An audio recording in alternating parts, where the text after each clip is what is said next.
भाई भाभी मेरी शादी नहीं करेंगे पार्ट 2। अगले पार्ट में आपने सुना कि प्रज्ञा के माता पिता की मृत्यु हो जाता है और प्रज्ञा के भाई भाभी प्रज्ञा की शादी नहीं करते हैं और उसे घर की नौकरानी बना देते हैं और लड़ाई झगड़ा करते हैं। इस सब से तंग आकर प्रज्ञा अपनी जान देने के लिए जाती है, लेकिन मनीष उसे बचा लेता है और कहता है तुम ऐसा क्यों कर रही हो। तब प्रज्ञा उसे सब बता देती है और कहती है मुझे अब उस घर में जाने का मन नहीं करता, तुम मुझे नौकरी दिलवा सकते हो। तब मनीष कहता है तुम्हारा मन तो पढ़ने में नहीं लगता था, अब आगे या तो फिर अपना कोई काम शुरू करो अपने भाई से अपना हक लेकर, जो कि तुम्हारा भाई इतनी आसानी से देने वाला नहीं। प्रज्ञा ने बोला हाँ मनीष जी, यह बात तो आप बिल्कुल सही बोल रहे हैं, पर अब दिल नहीं करता इस घर में जाने का। नफरत हो गई है मुझे उन लोगों से। क्यों आपने मुझे बचा लिया, अगर आप नहीं आते तो अभी मैं कम से कम अपने मम्मी पापा के पास तो चली जाती। मनीष ने बोला पागल हो गई हो क्या प्रज्ञा, ऐसा क्यों बोल रही हो, यह जिंदगी अनमोल होती है, इस तरह से खत्म करने के लिए नहीं होती। प्रज्ञा ने बोला किसके लिए जीऊं, मेरी जिंदगी में कौन है जो ठीक है। आपने शादी नहीं की पर कम से कम आपकी मम्मी पापा तो आपके साथ हैं। मेरी ज़िंदगी में तो कोई भी नहीं जिसे मैं अपना कह सकूं, तो मैं किसके लिए ज़िंदगी जीऊं। मेरी तो कभी शादी भी नहीं होने वाली कि मैं यह सोच लूं कि चलो आज नहीं तो कल मुझे मेरा जीवन साथी मिल जाएगा जो मुझे खुशियों से तौल देगा। मनीष ने बोला हाँ वह बात तो है। मनीष ने बोला देखो प्रज्ञा, शादी तो मेरी भी नहीं हुई और तुम्हारा दुख देखकर लगता है कि मैं ही तुमसे शादी कर लूं, लेकिन मैं तुम्हारी जिंदगी बर्बाद नहीं कर सकता क्योंकि मेरे अंदर एक शारीरिक कमी है। मैं किसी भी औरत से कभी संबंध नहीं बना सकता और इसके बिना एक शादी के क्या मायने, इसीलिए मैंने आज तक शादी नहीं की। मुझे पता है मैं जिससे भी शादी करूंगा उसे बहुत खुशियाँ दूंगा और उसे अपने घर की मालकिन बना कर रखूंगा, लेकिन मैं अपने बारे में सब कुछ जानते हुए किसी लड़की से उसका शादीशुदा जीवन का हक तो नहीं छीन सकता। मैंने यह बात आज तक किसी को नहीं बताई, लेकिन आज तुम्हारा हाल देखकर मैं तुम्हें यह बात बता रहा हूँ क्योंकि धोखा तो मैं तुम्हें नहीं दे सकता है।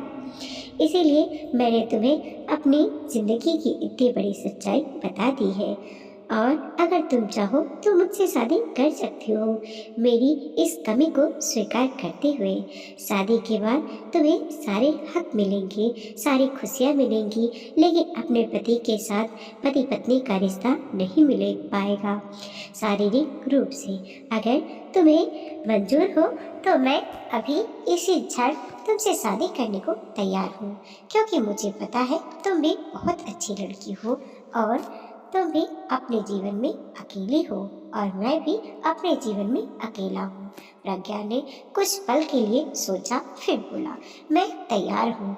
उस घर के नर्क से तो अच्छा ही होगा कि मैं आपके साथ अपना जीवन गुजारूं।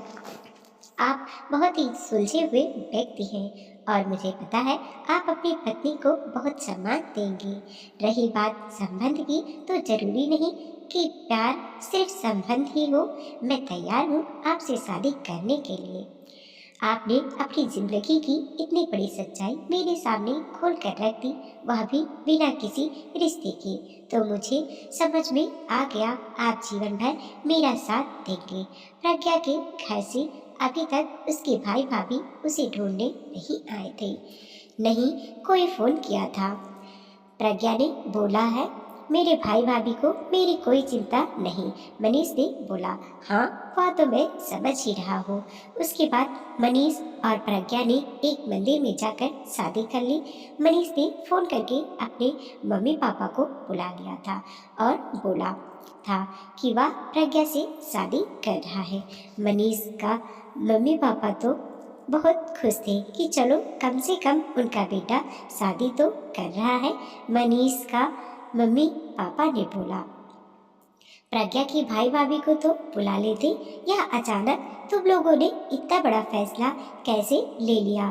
तुम दोनों को एक दूसरे को तो ठीक से जानते तक भी नहीं। मनीष ने अपने मम्मी पापा को सारी बात बता दी और बोला कि मैंने अपनी कमियों के बारे में भी प्रज्ञा को बता दिया, क्योंकि मैं उसे धोखे में रख कर कुछ भी नहीं करना चाहता था। अब तो आप लोग खुश हो, आपको एक बहू भी मिल जाएगी और मुझे एक जीवन साथी और प्रज्ञा का भी जीवन संवर जाएगा।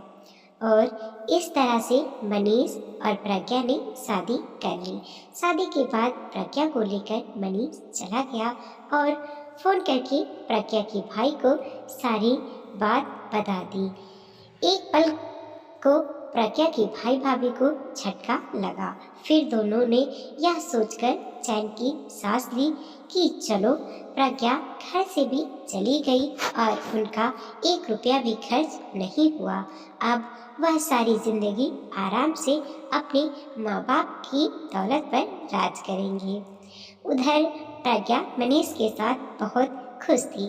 मनीष ने कुछ दिनों में ही प्रज्ञा को जीवन की बहुत सारी खुशियां दे दी थी, जिसकी वजह से इतने दिनों से अपने जीवन में आए तूफान को वह भूल गई थी। इस तरह 6 महीने का वक्त बीत गया और प्रज्ञा और मनीष अपनी शादीशुदा जिंदगी में बहुत खुश थे।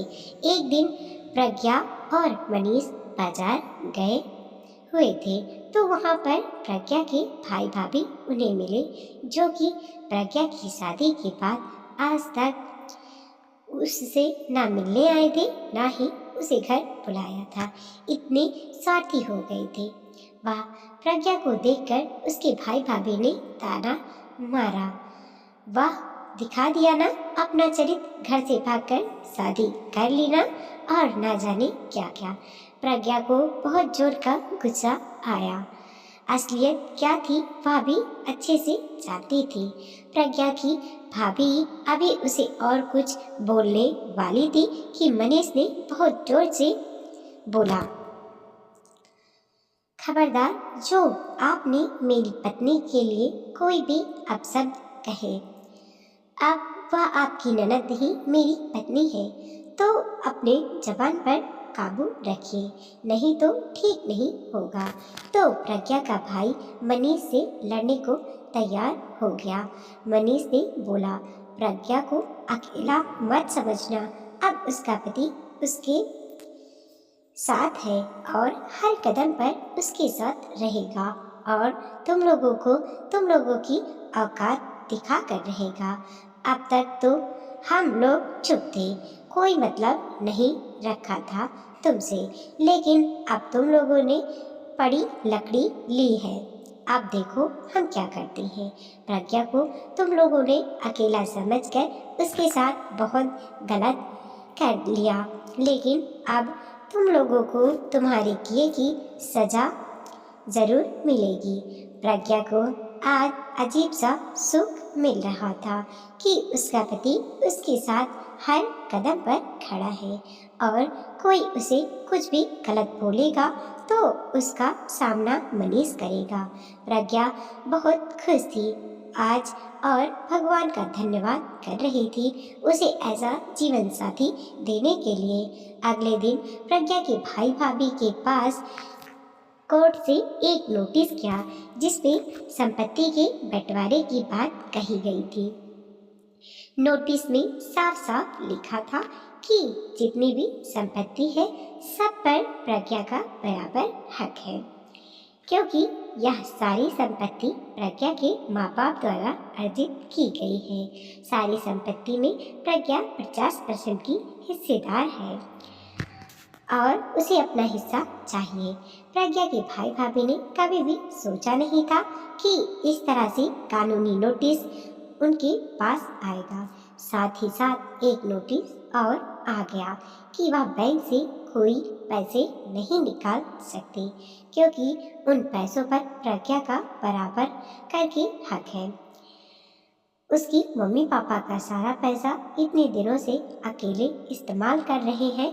उन्होंने प्रज्ञा को फ़ोन किया और बोला, यह क्या बदतमीजी है, तुमने यह नोटिस क्यों भेजी? तो मनीष ने फ़ोन ले लिया क्योंकि उसे पता था प्रज्ञा जवाब नहीं दे पाएगी और बोला, यह बदतमीजी नहीं, यह तो बहुत पहले हो जाना चाहिए था, लेकिन हम चुप थे। लेकिन तुम्हारी कल की हरकत का यह जवाब है। तुम्हें क्या लगा प्रज्ञा के साथ बदतमीजी करके तुम्हें चैन की सांस लेने दूंगा? मत भूलो प्रज्ञा मेरी पत्नी है, और हाँ, रही संपत्ति की तो मेरे पास कोई कम संपत्ति नहीं है, लेकिन अब मैं तुम्हें चैन से जीने नहीं दूंगा। सारी संपत्ति बराबर बराबर बटेगी और तुम्हारे किए की सजा तुम्हें मिलेगी। प्रज्ञा के भाई भाभी को समझ में आ चुका था कि मनीष प्रज्ञा जैसा नहीं है और वह प्रज्ञा का हिस्सा लेकर रहेगा। उन्होंने समझौता करने की बहुत कोशिश की और बोला, तुम तो हमारी बहन हो। अब उन्होंने रिश्ते निकालने शुरू कर दिए थे। प्रज्ञा की भाभी ने प्रज्ञा को फ़ोन किया और माफ़ी मांगने लगी और बोली, आप तो मेरी इकलौती ननद हो, या आपका मायका है। हम आपको आपके मायके में पूरा सम्मान देंगे। रिश्ते फिर से कायम हो जाएंगे। बस आप यह पैसे वाली बात छोड़ दीजिए। अच्छे घर में तो शादी हो गई है आपकी, और पता नहीं क्या क्या अच्छी अच्छी बातें करने लगी, जिस तरह से उसने कभी प्रज्ञा से बातें नहीं की थी। इस तरह की बातें प्रज्ञा की भाभी तब किया करती थी जब उसके मम्मी पापा जिंदा थे। मम्मी पापा की मृत्यु के बाद से तो प्रज्ञा की भाभी प्रज्ञा से नौकरों की तरह ही बातें करती थी, जैसे कि वह घर की नौकर हो। आज बहुत दिनों के बाद प्रज्ञा को दीदी और आप कहकर संबोधित कर रही थी, लेकिन मनीष ने आंखों ही आंखों में प्रज्ञा को समझा दिया था कि अपने सीधेपन में दोबारा अपने पैर पर कुल्हाड़ी मत मार लेना। इन लोगों की नियत और बोली क्यों बदल रही है यह समझो, क्योंकि बात संपत्ति की है। उन्हें अपने हाथ से संपत्ति निकलती हुई दिख रही है, लेकिन तुम्हें अब अपना दिमाग चलाना होगा। कोई जिंदगी भर तुम्हारे लिए नहीं लड़ेगा। इशारों इशारों में मनीष ने प्रज्ञा को समझा दिया था और प्रज्ञा ने बोला, भाभी, मुझे बहुत अच्छे से समझ में आ रहा है कि आपकी यह जुबान इतनी मीठी क्यों हो रही है, लेकिन अब मैं आपकी बातों में नहीं आने वाली और अपना हक तो मैं लेकर रहूंगी। प्रज्ञा की भाई भाभी को समझ में आ गया कि अब कुछ नहीं होने वाला और वह लोग चुप हो गए। उन्हें पता था अब तो आधी संपत्ति उनके हाथ से गई और प्रज्ञा ने आधी संपत्ति अपने नाम करवा ही ली। आज प्रज्ञा के भाई भाभी को लग रहा था कि उन्होंने इतना लालच नहीं किया होता और अच्छे से प्रज्ञा की शादी कर दी होती तो आज ऐसा कुछ नहीं होता। प्रज्ञा को भी लग रहा था कि उसे संपत्ति की कोई कमी नहीं। मनीष के पास अच्छी खासी संपत्ति है, लेकिन हाँ, उसके भाई भाभी को सबक सिखाना जरूरी था। मनीष ने बोला, हाँ, मेरे पास अच्छी खासी संपत्ति है, लेकिन कम से कम तुम अपने लिए, अपने हक के लिए लड़ना तो सीख चुकी हो, जो कि जिंदगी में बहुत जरूरी होता है। प्रज्ञा ने कहा, मैं बहुत भाग्यशाली हूँ कि आप मेरी जिंदगी में आ गए और आपने मेरी जिंदगी बदल कर रख दी। बस अब एक कमी है कि हमारी कोई औलाद नहीं है और ना हो सकती है। आप यह मत सोचिएगा मैं आपको ताना मार रही हूँ। बस ऐसे ही कल मैंने एक आर्टिकल पढ़ा था जिसमें लिखा था कि आप जैसे पुरुष भी पिता बन सकते हैं। विज्ञान की वजह से यह संभव है। टेस्ट ट्यूब बेबी से हम दोनों माता पिता बन सकते हैं, क्योंकि ऐसा मैंने एक आर्टिकल में पढ़ा, लेकिन उसके बारे में मुझे ज़्यादा जानकारी नहीं। मैं बस यह चाहती हूँ कि एक बार मेरे कहने पर आप उस डॉक्टर के पास चले जिसने यह आर्टिकल लिखा था। क्या पता हमारा सपना पूरा हो जाए और हमारी औलाद आ जाए। मनीष ने बोला, पता नहीं, मुझे भी इस बारे में कोई जानकारी नहीं, पर तुम बोलती हो तो एक बार हम जरूर चलेंगे। उसके बाद मनीष और प्रज्ञा डॉक्टर के पास गए। डॉक्टर ने दोनों का चेकअप किया और बोले, हाँ, सामान्य रूप से तो आप माँ बाप नहीं बन सकते, क्योंकि मनीष में कुछ शारीरिक कमियां हैं। ऐसे में इंजेक्शन की मदद से हो सकता है। और प्रज्ञा और मनीष तैयार हो गए इलाज के लिए। कुछ समय बाद डॉक्टर को अपने काम में सफलता मिल गई और प्रज्ञा गर्भवती हो गई। विज्ञान की वजह से प्रज्ञा और मनीष को यकीन नहीं हो रहा था कि ऐसा हो सकता है, पर यह हो चुका था, क्योंकि विज्ञान बहुत तरक्की कर चुका है। प्रज्ञा और मनीष आज बहुत खुश थे, क्योंकि उनकी जिंदगी में वह हो गया था जिसकी उन्होंने कल्पना नहीं की थी, जो कि संभव भी नहीं था। और इस तरह से 9 महीने डॉक्टर की देखरेख में प्रज्ञा और मनीष ने बहुत सावधानी से गुजारी और 9 महीने के बाद प्रज्ञा ने जुड़वा बच्चों को जन्म दिया, एक बेटी और एक बेटा। मनीष और प्रज्ञा को यकीन नहीं हो रहा था कि उनकी किस्मत इतनी अच्छी हो सकती है कि जो चीज़ असंभव थी वह संभव हो गई और एक साथ उसे 2 बच्चों का वरदान मिल गया और उनका परिवार पूरा हो गया। मनीष के मम्मी पापा भी बहुत खुश थे, क्योंकि उनका वंश अब आगे बढ़ सकता था और विज्ञान ने एक ऐसी चीज को संभव कर दिया जो कि असंभव थी और मनीष और प्रज्ञा का परिवार पूरा हो चुका था। और प्रज्ञा बहुत खुश थी। वह मनीष से बोल रही थी, आप मेरे जीवन में भगवान बनकर आए और देखिए मेरा जीवन संवर गया और मेरे बच्चे आज मेरे गोद में हैं। मैं मेरे बच्चों को बहुत अच्छी शिक्षा दूंगी और अपने दोनों बच्चों को उनके पैरों पर खड़ा करूंगी।